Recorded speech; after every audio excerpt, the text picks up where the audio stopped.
tanggal 20 baru penguburannya. Nah, di saat itu kita masih menunggu ya penguburannya, karena lama banget, termasuk 2 minggu kemudian baru ada penguburan. Setelah itu saya dapat kabar lockdown hari Senin.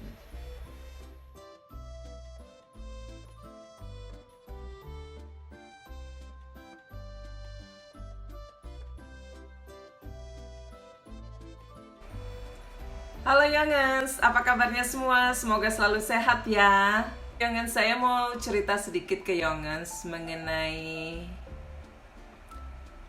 oma yang kita sudah anggap sebagai mama ataupun oma untuk anak-anak saya. Singkat ceritanya 4 tahun yang lalu kita kenal dengan oma ini di gereja.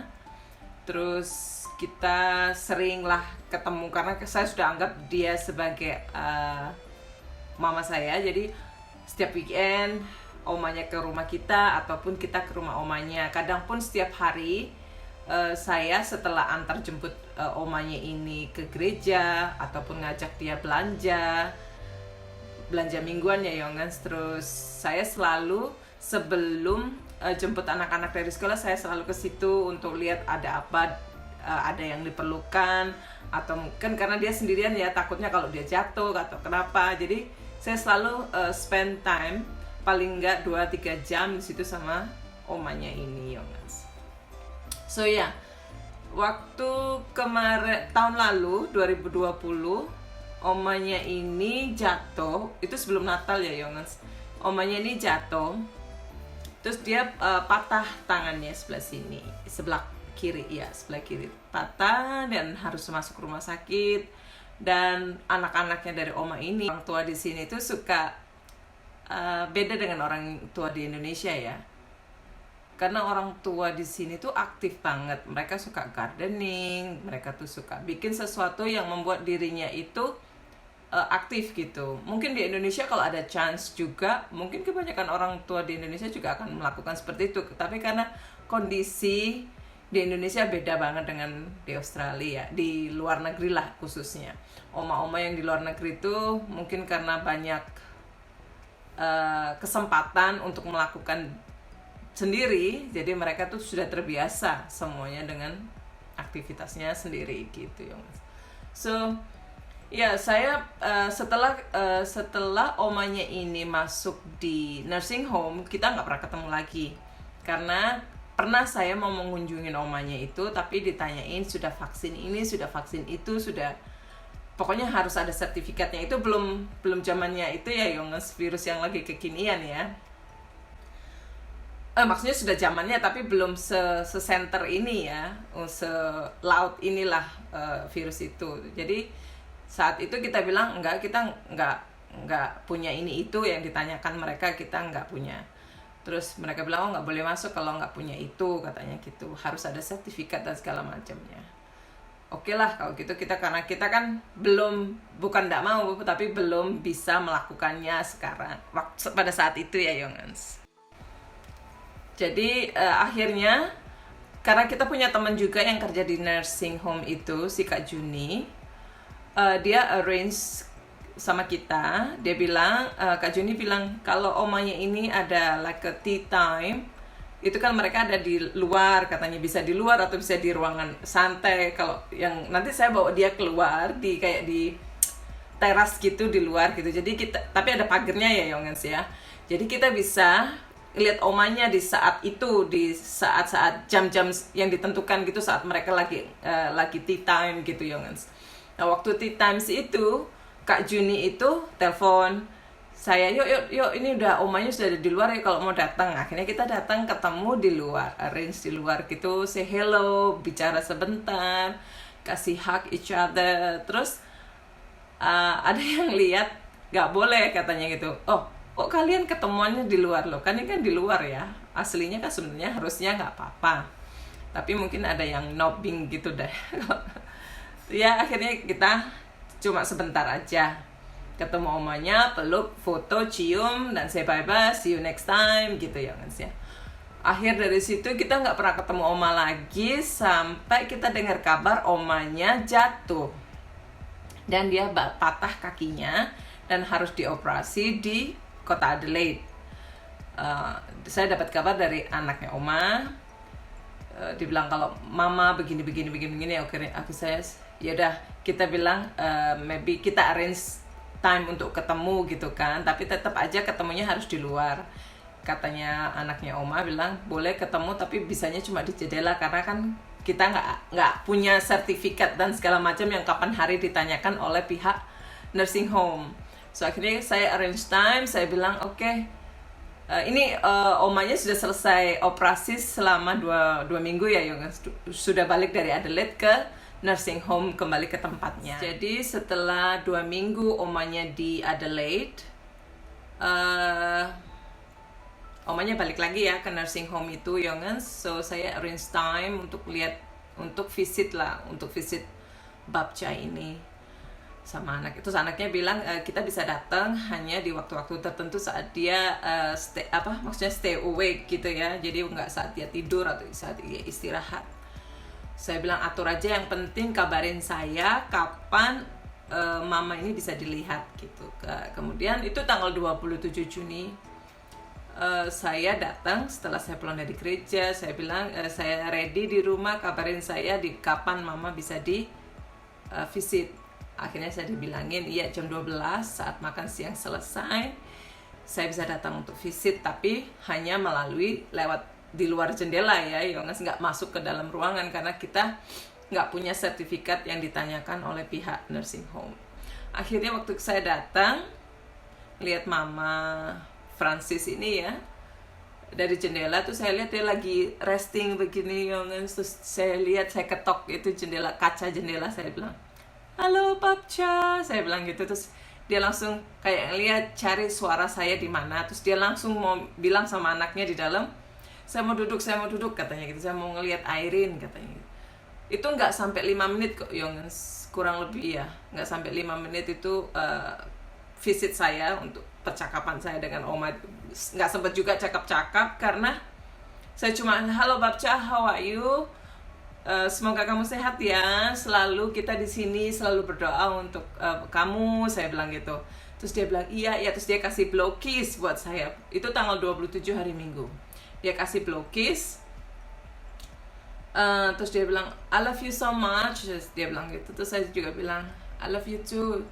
Saya bilang gitu. Saya mau nangis kalau ingat kejadian itu. Terus setelah itu saya bilang udah kamu istirahat aja, saya bilang itu jangan terlalu banyak bergerak karena kan kakinya masih sakit ya Yongens ya.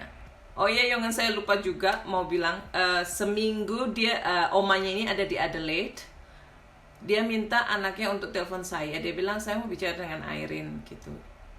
Terus anaknya telepon saya, Irene ini mama mau ngomong sama kamu, saya mau kasih tahu aja, nanti kalau mama cerita apa iya aja gitu katanya. Bilang kalau kamu sudah tahu beritanya mama kenapa gitu. Oh iya, akhirnya saya bicara dengan Babchanya. Terus ya ngobrol lah, saya tanya apa kabar, terus dia bilang baik, kamu apa kabar. Jadi ya saya ngobrolnya sama oma dalam telepon itu nggak lama. Itu waktu omanya 1 minggu setelah operasi ya, yang masih di Adelaide.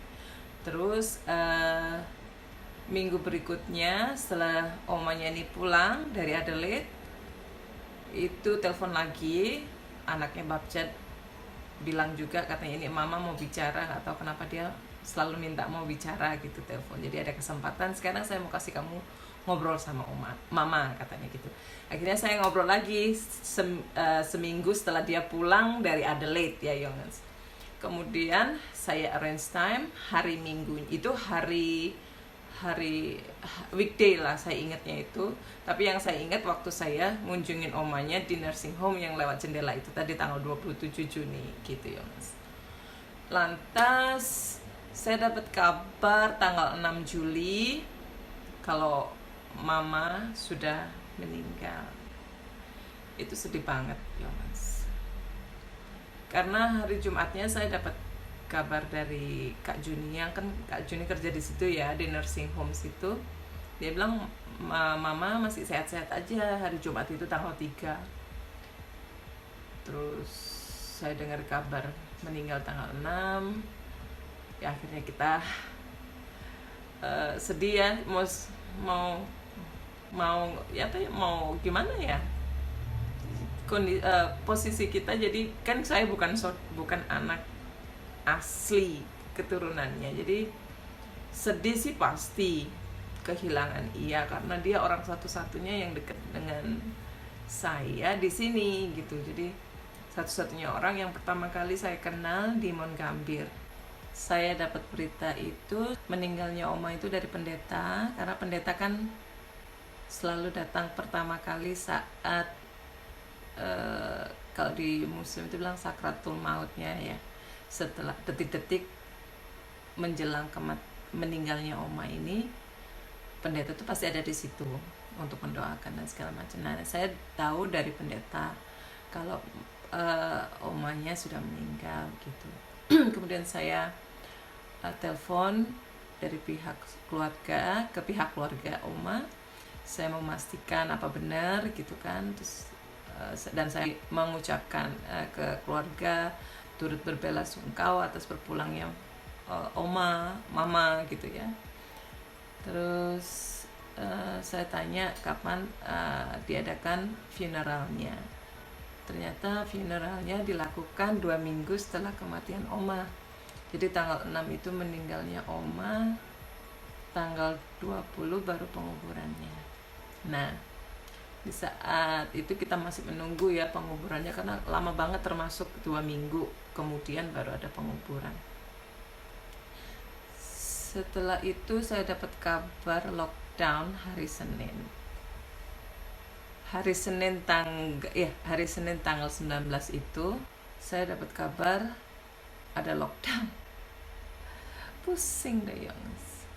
Lockdown yang di situ isi beritanya untuk gathering dan funeral hanya diperbolehkan untuk 10 orang. Langsung saya stres banget, karena kita pastinya nggak bisa datang ya ke funeral, sedangkan kita pengen banget untuk mendoakan, datang ke funeralnya omanya di gereja gitu. Anak-anak pun juga sudah saya nggak bolehkan sekolah gitu kan.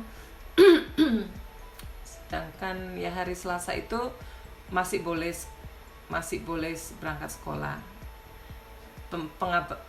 Pemberitahuan untuk itu belum totally lockdown ya. Hari Senin itu dikabarkan per jam 10 malam hari Senin tanggal 19 itu akan ada pengurangan kayak jumlah gathering gitu aja, tapi nggak ada untuk lockdown totally gitu. Jadi anak-anak masih bisa untuk pergi sekolah. Tapi hari Selasa itu saya tidak kasih anak-anak untuk sekolah, karena kita maksudnya sudah ada niatan untuk datang ke funeralnya oma. Nah, sedangkan funeralnya ditiadakan, tidak bisa dihadiri dengan jumlah hadirin yang terlalu banyak, cuma bisa dihadiri 10 orang aja. Itu kan sedih banget ya Yones. Tapi karena untungnya saya itu yang bagian volunteering di gereja untuk buka tutup gereja ya, untuk preparing misa dan segala macam. Jadi saya tahu banget kalau jenazah akan dibawa paling enggak 45 menit sebelum acara misa mulai. Jadi saya punya kesempatan, yang bisa lihat di foto. Ini saya kasih lihat fotonya.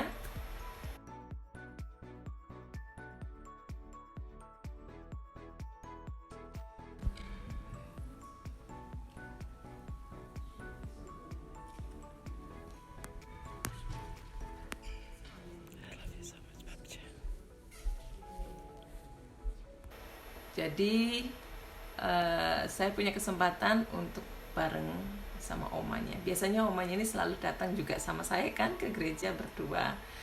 Saya preparing mass, dia duduk di samping, di tempat duduk tuh yang selalu duduk dengan saya gitu ya Mas. Saya senang sekali ya Mas dapat kesempatan itu, walaupun hanya 30 menit spend time buat babcanya, karena kita nggak bisa hadir di funeralnya. Paling nggak saya sudah ada kesempatan berdoa rosario sesuai dengan keyakinan saya Katolik. Saya berdoa rosario untuk babcanya, dan saya di situ kurang lebih 30 menit spend time sama Babja, dan Tuhan berdoa banyak supaya diberi pengampunan, dihapus dosanya. Tapi saya yakin Babja akan pergi ke surga karena dia orangnya baik banget. Dia sama siapapun, bukan karena saya baik dengan Babja saya bilang Babja itu baik, tapi dia dengan siapapun orangnya dia pasti selalu banyak membantu orang. Dengan pendeta pun dia baik sekali. Jadi makanya di funeralnya Babjanya ini mau diadakan besar dengan 7 pendeta yang akan celebrate the mass, tapi karena kondisi seperti sekarang ada lockdown dan banyak peraturan yang harus kita patuhi, jadi cuma ada 2 pendeta aja untuk celebrate the mass dan 10 orang yang datang di acara funeralnya Babja. Jadi segitu dulu yang cerita, mau dibilang singkat ya nggak singkat ya, lumayan panjang. Tapi itulah cerita singkat saya, kehidupan saya dengan Babja selama saya tinggal di Monggambir 4 tahun terakhir ini, Yongens. Happy to know her, happy to love her as a real mom, a real Babja for anak-anak. Jadi terima kasih Babja sudah diberi kesempatan terima kasih Tuhan ya, sudah dikasih kesempatan mengenal Babja lebih dekat dan menerima cintanya Babja yang tulus untuk kita dari Babja.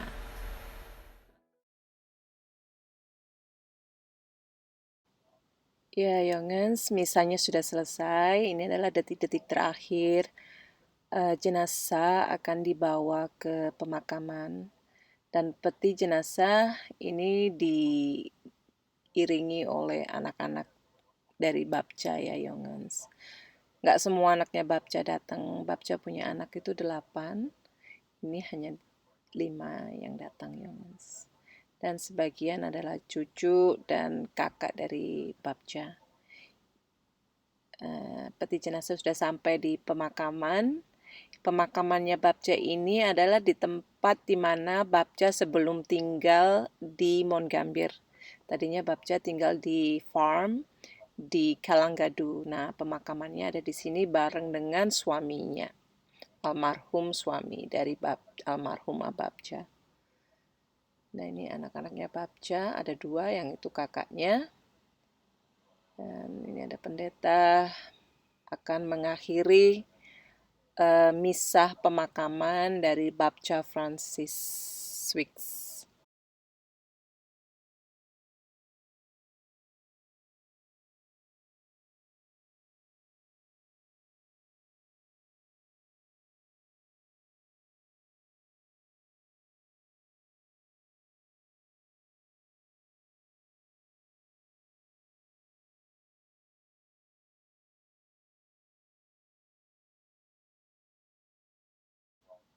Nah, pendeta mempersilakan anak-anaknya Babja untuk melakukan penghormatan terakhir sebelum peti jenazah dimasukkan ke dalam liang lahat ya, Yongens. Anak-anaknya Babja bawa bunga sebagai penghormatan terakhir untuk mama mereka. Mereka meletakkan bunga mawar karena Babja sangat cinta dan suka banget dengan bunga mawar, Yongens. Video ini saya ambil dari rekaman video yang dikirim oleh anaknya Babja ya, Yongens. Karena kan saya nggak ada di tempat, jadi saya dapat kiriman video, kemudian saya ambil sedikit untuk saya bagikan ke Yongens. Saya sharing untuk Yongens supaya Yongens lihat pemakamannya Babja juga.